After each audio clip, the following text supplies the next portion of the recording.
Tribuners, kita beralih ke berita selanjutnya. Tahun depan, traffic light di Kota Ambon diganti dengan sistem canggih. Dinas Perhubungan Kota Ambon sedang menyiapkan sistem canggih untuk dipasang pada unit traffic light di sejumlah ruas jalan, yakni traffic light terintegrasi area traffic control system, intelligent transport system. Menurut Kepala Dinas Perhubungan Kota Ambon, Robi Sapulete, sistem tersebut mulai dipasang pada tahun 2022 mendatang.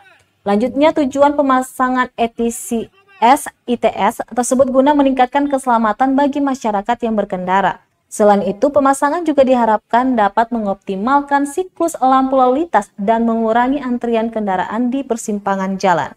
Dia mengaku masih menunggu keputusan Direktorat Jenderal Perhubungan Darat sebelum melakukan pengadaan. Sebab alat canggih ini juga menyediakan fasilitas rekaman data lalu lintas jika terjadi kecelakaan di ruas jalan yang terdapat traffic light.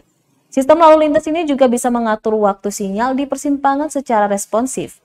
Diketahui, ETCS ITS sudah digunakan di traffic light di sejumlah kota besar yang ada di Indonesia, yakni Surabaya, Jakarta, dan Bandung.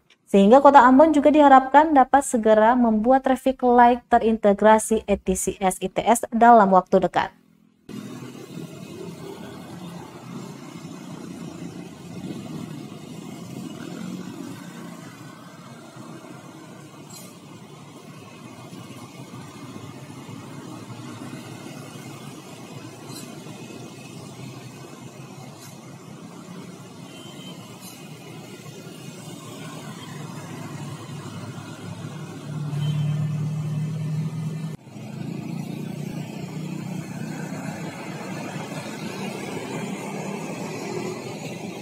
Terima kasih sudah nonton.